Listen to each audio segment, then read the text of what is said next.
आज हम बात करेंगे changing occupational structure. Urban sociology का ये मेन टॉपिक है बहुत, जो कि वर्तमान समय में हम देख रहे हैं कि तेज़ी से भारत में नगरीकरण हो रहा है। गांव का जो रूप था वो धीरे धीरे नगरों में परिवर्तित हो रहा है। अब से 50-60 साल पहले भारत गांव का देश था। हालांकि आज भी गांव का देश है, 5 लाख से अधिक गांव हैं यहाँ पर, लेकिन पिछले 20-25 सालों में तेज़ी से नगरीकरण के कारण हम नगरों के बारे में बात करते हैं। और नगरों में बदलने के कारण या नगरीय दृष्टिकोणों के कारण हम ये भी देखते हैं कि व्यवसायिक दृष्टिकोणों में भी बदलाव आ रहा है। ये बदलाव क्यों आ रहा है, इसके बारे में आज डिस्कस करते हैं। हमारा लेक्चर ध्यान से सुनिए, पूरा सुनिए, तभी आपको अच्छी तरह से बातें समझ में आएंगी। ये कहा जाता है कि सब लोग समान हैं, न कोई बड़ा है न छोटा है, लेकिन ये सब ईश्वर की दृष्टि में है। अमीर गरीब कुछ नहीं होता, आदमी आदमी होता है, लेकिन ये सब चीज़ें केवल ख्याली है। हर व्यक्ति दूसरे व्यक्ति से अलग होता है, रेस के आधार पर अलग होता है, जाति के आधार पर अलग होता है, पैसे के आधार पर अलग होता है, लिंग के आधार पर अलग होता है। मतलब देखा जाए संसार में हर व्यक्ति दूसरे से अलग होता है। समाज का हर व्यक्ति दूसरे से भिन्नता लिए हुए होता है। वो बात सही है कि हम कह सकते हैं सारे मनुष्य का स्ट्रक्चर एक डिफरेंट टाइप का होता है, जो दूसरे प्राणियों से उसको अलग करता है। उस रूप में एक समान हो सकते हैं, लेकिन सबके विचारों के में अंतर दिखाई पड़ता है, सबके व्यवहारों में अंतर दिखाई पड़ता है। तो एक तरह से उसमें ये अंतर किसी न किसी रूप में दिखाई पड़ता है।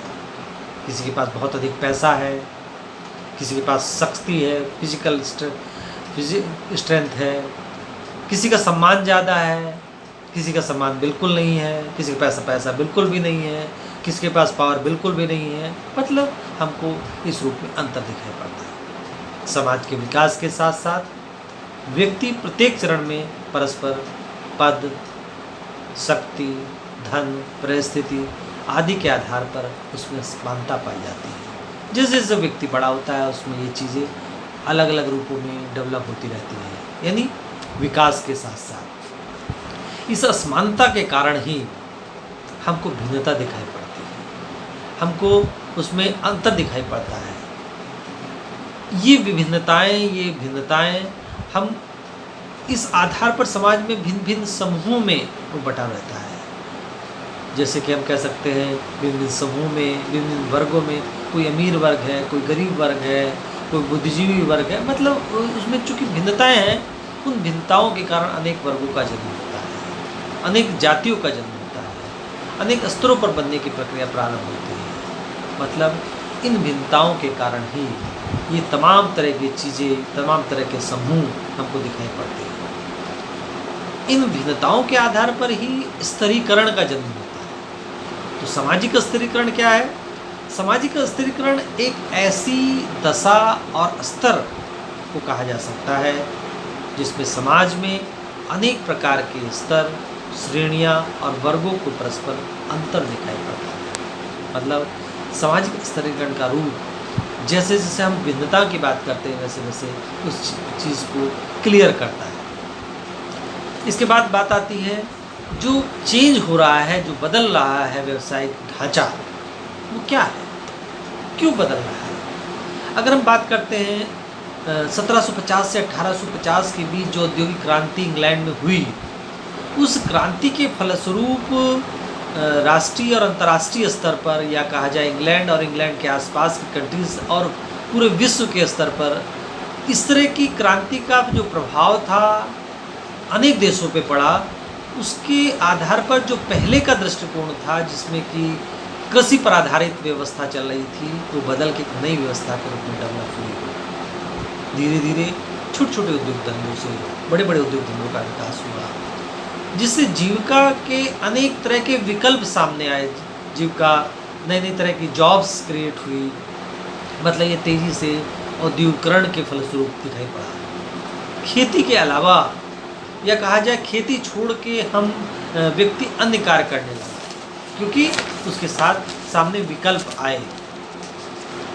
औद्योगिकरण के फलस्वरूप नए नए उद्योगों के फलस्वरूप ये भी देखा गया कि नगरों का विकास हुआ, नगरीकरण में वृद्धि हुई और नगरों के विकास के साथ साथ नए तरह के व्यावसायिक ढांचे का जन्म हुआ, नए तरह के ढांचे में उसका चेंज हुआ।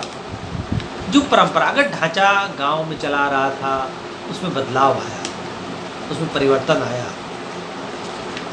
बड़े बड़े कारखानों ने लोगों के अंदर नई तरह की चेतना का प्रसार किया, धन, शक्ति, समाज के एक नया स्तर दिया जो जाति संरचना से बिल्कुल अलग था। जाति संरचना में तो ये था कि परंपरागत रूप से जो चल रहा था वो निरंतर चल रहा था, लेकिन जो व्यवस्था आई नगरों में, इस व्यवस्था में ये सब चीज़ें बिल्कुल अलग रूप में थी, जिससे आज वर्ग का नाम दिया जा सकता है। जो एक तरह से खुली व्यवस्था थी, कोई भी व्यक्ति अपनी मेहनत से अपने एक वर्ग से दूसरे वर्ग में जा सकता था। ये चीज़ नगरीय दृष्टिकोण में दिखाई पड़ी। नगरों के ढांचे में तरह तरह के काम करने वाले लोग, श्रमिक वर्गों को की संरचना को जन्म दिया, उसमें श्रमिक वर्ग है। वर्ग की अवधारणा के जाति अवधारणा श्रेष्ठता को समाप्त कर दिया। यानी धीरे धीरे जो जाति संरचना थी या जाति अवधारणा थी, उसकी जो एक तरह से उच्चता और निम्नता का जो भाव था, उस चीज़ को उसका विलोप कर दिया, उसको ख़त्म कर दिया। कार्ल मार्क्स यहाँ पर ये कहता है, कार्ल मार्क्स का दृष्टिकोण है या फिर मैक्स वेबर का दृष्टिकोण है। कार्ल मार्क्स कहता है कि वर्ग संरचना मुख्यतः नगरीय सामाजिक संरचना का आधार है। गाँव में इस रूप की संरचना नहीं दिखाई पड़ी। यानी एक तरह से देखा जाए, कार्ल मार्क्स का जो दृष्टिकोण है, क्रांति के बाद का जो दृष्टिकोण है, उस आधार को समझने के लिए बहुत अच्छा दृष्टिकोण प्रस्तुत करता है।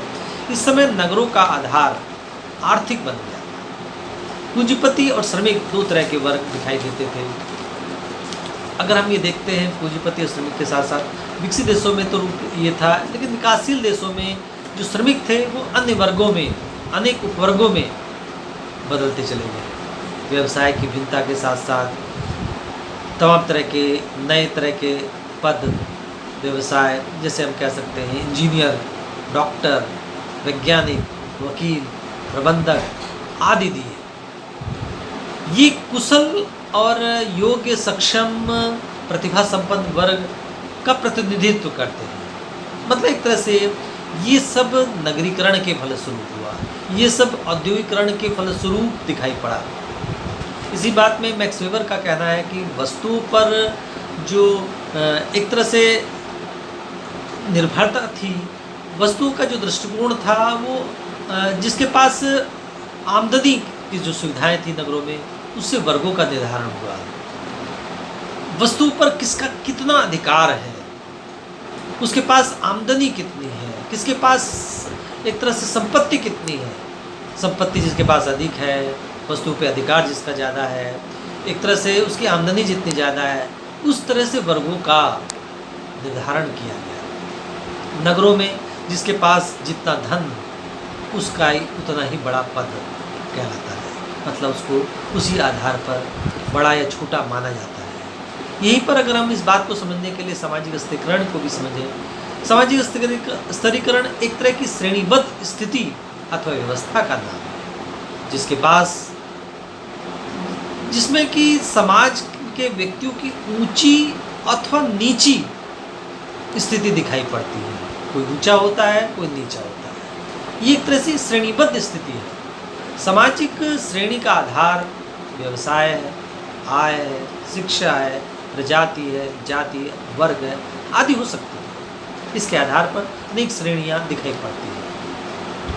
उच्च व निम्न स्तरों के मध्य धन, संपत्ति, शक्ति, सुविधा, पद, स्थिति आदि के बारे में जो बंटवारा किया गया या उससे असमानता की पद्धति को सामाजिक स्तरीकरण का नाम दिया जा सकता है। मतलब हम देखते हैं व्यवसाय के आधार पर, आय के आधार पर, शिक्षा के आधार पर, प्रजाति के आधार पर, जाति के आधार पर, उस आधार पर श्रेणी डेवलप हुई। लेकिन उच्च और निम्न स्तरों में ये देखा गया कि जिसके पास धन ज़्यादा है, जिसके पास शक्ति ज़्यादा है, जिसके आधार पर सुविधाएं ज़्यादा है, जिसके पास पद ऊंचा है, पद की स्थिति है आदि का जो बंटवारा हुआ या फिर उसमें जो असमानता की पद्धति हुई, उसके आधार पर सामाजिक स्तरीकरण का नाम दिया। जो सामाजिक स्तरीकरण के आधार पर हम कह सकते हैं समाज अनेक स्तरों में बढ़ता चला गया।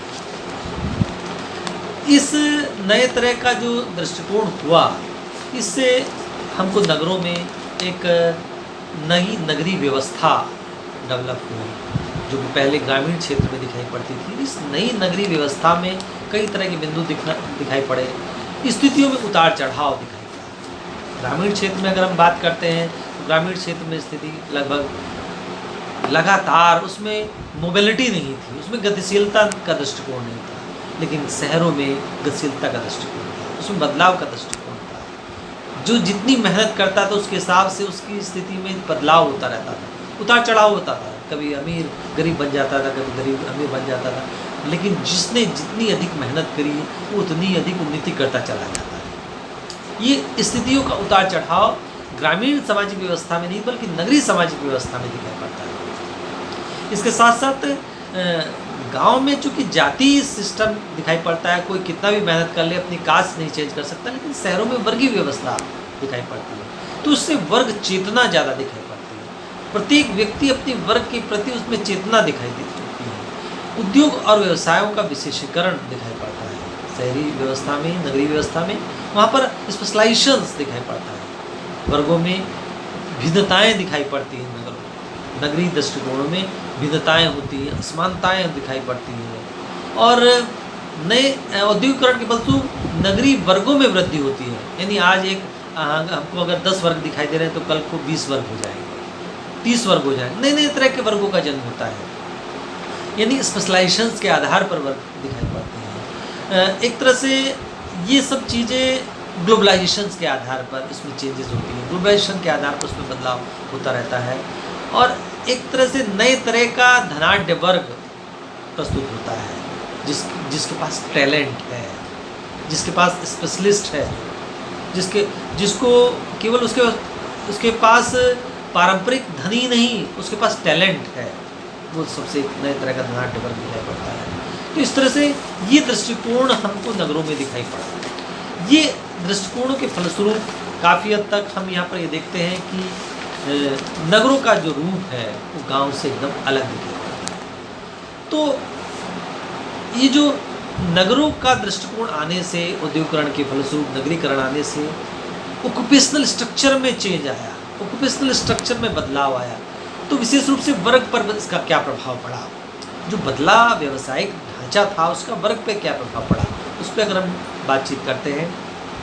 भारत अगर हम देखें तो गांव का देश रहा है। 5 लाख से अधिक गांव यहाँ पर हैं, अब तो लगभग 5.5 लाख से ज़्यादा गांव होंगे। खासकर योजना मैगजीन्स में, कुरुक्षेत्र मैगजीन में इसका जिक्र किया गया था बहुत पहले कि भारत गांव में का देश रहा है। लेकिन धीरे धीरे गांव का रूप चेंज हो रहा है, नगरों का जन्म हो रहा है। आज भारत में 35% से अधिक लोग शहरी हो गए हैं। अंतर्राष्ट्रीय स्तर पर अगर हम बात करते हैं तो उसमें भी हमको नगरों में वृद्धि दिखाई पड़ती है। हालांकि भारत में नगरीय वृद्धि का जो दृष्टिकोण है वो बहुत धीमे है, लेकिन फिर भी 35% से अधिक शहरी दिखाई पड़ते हैं। नगरों में विभिन्न प्रकार के व्यवसायों के केंद्र हैं, नए नए तरह के व्यवसाय केंद्र दिखाई पड़ते हैं। औद्योगिकरण, नगरीकरण, यंत्रीकरण ने नगर के व्यवसायिक ढांचे को बदल दिया। मतलब जो तेज़ी से फैक्ट्री सिस्टम लगी, छोटी फैक्ट्री, बड़ी फैक्ट्री और बड़ी फैक्ट्री, ऑटोमेशंस, इनसे नए नए तरह के व्यवसायिक दृष्टिकोण दिखाई पड़े। वर्ग के 2 रूप, जैसे कि कार्ल मार्क्स ने भी कहा कि 2 रूप, पूंजीपति वर्ग और सर्वहारा वर्ग दिखाई पड़ते हैं। एक तरह से नगरों में सामाजिक स्तरीकरण का जो आधार है वो व्यवसायिक आधार है। मतलब व्यवसायिक आधार पर वहाँ पर सामाजिक स्तरीकरण देखा जाता है। तरह तरह की जो भिन्न या बड़े छोटे कारखाने हैं, फैक्ट्री हैं, जिसमें व्यक्ति को जाति के आधार पर नहीं, योग्यता के आधार, कुशलता के आधार पर रखे जाते हैं। वहाँ पर उसको अधिक महत्व दिया जाता है, वही इम्पॉर्टेंट है। नगरों में विशेष रूप से विशेष कार्य करने के लिए विशेष योग्यता वाले व्यक्ति को रखा जाता है। यानी वहाँ पर जिसके पास स्पेशलिस्ट है, जो उसको ही वो काम करने के लिए हामी भरी जाती है। नगरों में हमको तरह तरह के दृष्टिकोण इंजीनियर दिखाई पड़ते हैं, डॉक्टर दिखाई पड़ते हैं, आईएएस दिखाई पड़ते हैं, आईपीएस दिखाई पड़ते हैं, सीए, लेखक, साहित्यकार, व्यापारी, कंप्यूटर इंजीनियर। ये सब जो नए नए तरह के चेंजेस, नए नए तरह के परिवर्तन, नए नए तरह के जॉब्स, हमको एक तरह से नए तरह के वर्ग के लोग दिखाई पड़ते हैं। इन नए वर्गों के साथ साथ ग्लोबलाइजेशन के फलस्वरूप या फिर हम कहेंगे तेज़ी से बढ़ते हुए नगरीकरण के फलस्वरूप, तेज़ी से बढ़ते हुए औद्योगिकरण के फलस्वरूप कई तरह के जो वर्ग हैं उनमें और अधिक स्पेशलाइज्ड वर्ग भी डेवलप हो रहे हैं। नए तरह के चेंजेस आ रहे हैं। ये नए तरह के चेंजेस में हम देखते हैं, जहाँ इंजीनियर की बात करते हैं, जहाँ डॉक्टर की बात करते हैं, वहाँ हम फैशन डिज़ाइनर की बात करते हैं, वहाँ मार्केटिंग मैनेजर, मार्केटिंग सुपरवाइज़र, तमाम तरह के मार्केटिंग से जुड़े हुए अनेक तरह की जॉब्स क्रिएट होगी, अनेक तरह के वर्ग वहाँ पर दिखाई पड़ते हैं। कंप्यूटर प्रोग्रामर का जो दृष्टिकोण है वो हमको दिखाई पड़ता है। कंप्यूटर प्रोग्रामर यानी केवल कंप्यूटर का विशेषज्ञ नहीं, बल्कि कंप्यूटर में एक पर्टिकुलर प्रोग्रामिंग जो जानता है वो कंप्यूटर प्रोग्रामर कहलाया है। इसी तरह से इंटीरियर डेकोरेटर, जो नई तरह की जॉब्स दिखाई पड़ती है, नई तरह का वर्ग दिखाई पड़ता है। वीडियोग्राफी करने वाले लोग, जो वीडियोग्राफी से जुड़े हुए, फोटो वीडियोग्राफी से जुड़े हुए लोग हैं, वो एक नए तरह का वर्ग दिखाई पड़ता है। हेल्थ क्लब, शहरों में नए तरह के हेल्थ क्लब डेवलप हुए हैं। उन हेल्थ क्लब में डिफरेंट टाइप्स के, डिफरेंट कैटेगरीज के लोग जाते हैं, डिफरेंट वर्ग के लोग जाते हैं। ब्यूटी पार्लर खुले हुए हैं, ब्यूटी पार्लर के अलग तरह का वर्ग दिखाई पड़ता है। इसमें नगरों में ये चीज़ दिखाई पड़ती है और ये नई तरह का परिदृश्य प्रस्तुत करते हैं। शहरों में अगर हम देखते हैं तो सोने को इतना इम्पोर्टेंट ना मान के, बल्कि अब हीरे, प्लेटिनम की बात की जाने लगी। प्लेटिनम के आभूषणों का प्रयोग करने पर जोर दिया गया है। तो नई नई तरह की क्रिएटिविटी करने वाले नए तरह के वर्ग सामने आए हैं। वर्ग व्यवस्था जो है वो अर्जित परिस्थिति पर ध्यान देती है, जबकि जाति व्यवस्था प्रदत्त पर ध्यान देती है और मुक्त स्तरीकरण पर ध्यान देती है। यानी कोई भी व्यक्ति अपने एक स्तर से दूसरे स्तर में आसानी से प्रवेश कर सकता है, क्योंकि जाति व्यवस्था उस रूप में मुक्त नहीं थी। एक तरह से देखा जाए कि यहाँ पर मुक्त स्तरीकरण का दृष्टिकोण दिखाई पड़ता है। वर्ग में एक तरह से देखा जाए पूंजीवादी औद्योगिक व्यवस्था के मुख्य समूह कहे जा सकते हैं, भौतिकवादी दृष्टिकोण दिखाई पड़ता है।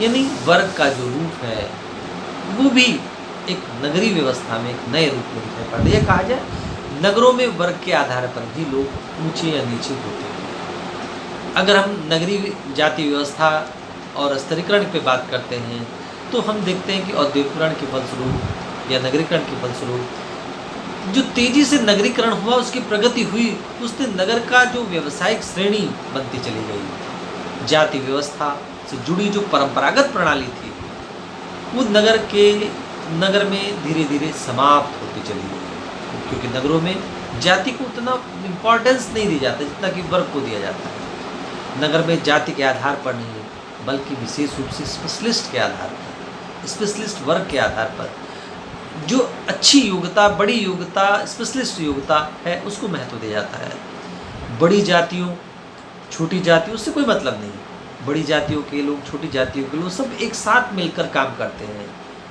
काम उस आधार पर कि किसको कितना आता है, उसमें उसकी जाति बड़ी है छोटी उससे मतलब नहीं। मिल में, फैक्ट्री में, तमाम तरह के कारखानों में जो लोग हैं वो डिफरेंट कास्ट के लोग, डिफरेंट रेस के लोग एक साथ मिलकर काम करते हैं। स्तरीकरण का आधार जाति के अलावा या कहा जाति छोड़ के वर्ग हो गया है। वहाँ पर इम्पोर्टेंट हो गया है वर्ग। अगर हम बात करते हैं नगरीय लिंग व्यवस्था की, उसके स्तरीकरण की, तो लैंगिक विषमता या समानता ये समाज में आर्थिक, सामाजिक, सांस्कृतिक और राजनीतिक दृष्टिकोण में बहुत कुछ निर्भर है। वहाँ पर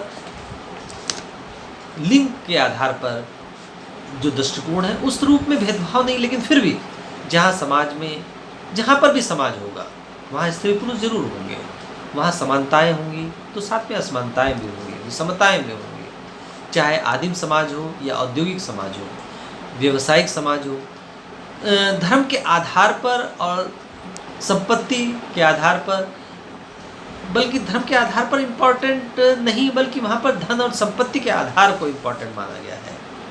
गिडिंग्स कहता है कि लिंग स्तरीकरण के आधार में से एक है। विश्व की जो आधी जनसंख्या है वो स्त्रियों की है। यूएन रिपोर्ट ये कहती है कि जीवन का 1/3 भाग वो काम करती है। विश्व की आय का केवल 10% हिस्सा ही उनको मिलता है आय के रूप में। लिंग चाहे पुरुष का हो या स्त्री का हो, शारीरिक गठन के आधार पर वो एक दूसरे से अलग दिखाई पड़ते हैं। दोनों के कार्यक्षेत्रों में अंतर दिखाई पड़ता है। परिवार, विवाह, रिश्तेदार में उनकी भूमिका में अंतर दिखाई पड़ता है। आज श्रम विभाजन के आधार पर पुरुष और स्त्री को ध्यान में रखते हुए उनको अलग अलग तरह के कामों के लिए रखा जाता है। उद्योगों में महिलाओं की विशेष रूप से कार्य करने के लिए रखा जाता है। व्यावसायिक दृष्टिकोणों के आधार पर पुरुष स्त्री के कार्य में विभाजन में अंतर है। आर्थिक असमानताएं आय के आधार पर दिखाई पड़ती है। यानी अंतर है, लेकिन वैसे अंतर नहीं जैसे कि पहले हुआ करता था। क्योंकि स्त्रियां कुछ कार्य अच्छा कर सकती हैं, इसलिए उनको ज़्यादा महत्व दिया जाता है। इस पर खासकर रिसेप्शंस पे बहुत तरह के ऐसे कार्य हैं जहां उनको इम्पोर्टेंस दी जाती है। अगर नगरीय परिवार की बात करें, स्तरीकरण की बात करें, तो आज नगरीकरण में जो जॉइंट फैमिली सिस्टम है वो न्यूक्लियर फैमिली में बदलता चला गया, क्योंकि शहरों में रहने के लिए उतना स्थान नहीं है। शहरी में जॉइंट फैमिली सिस्टम की जो करैक्टरिस्टिक्स थी, जो दृष्टिकोण थे, वो शहरों में संभव नहीं है। यानी शहरों का जो परिवार है वो छोटा होता गया। परिवार के समस्त लोग मिल के अलग अलग कार्य करने लगे, जो कि गांव में नहीं होता था। व्यावसायिक ढांचे का प्रभाव स्तरीकरण पर पड़ा। जाति वर्ग के साथ साथ परिवारों में भी ये चेंजेस आने लगा, और यही कारण है कि आज जो परिवार है वो छोटे परिवार है। मियाँ बीवी दोनों कमा रहे हैं, बच्चे भी अपनी चीज़ों को समझ रहे हैं। इस आधार पर ये व्यावसायिक ढांचे में चेंज दिखाई पड़ता है। आज इतना।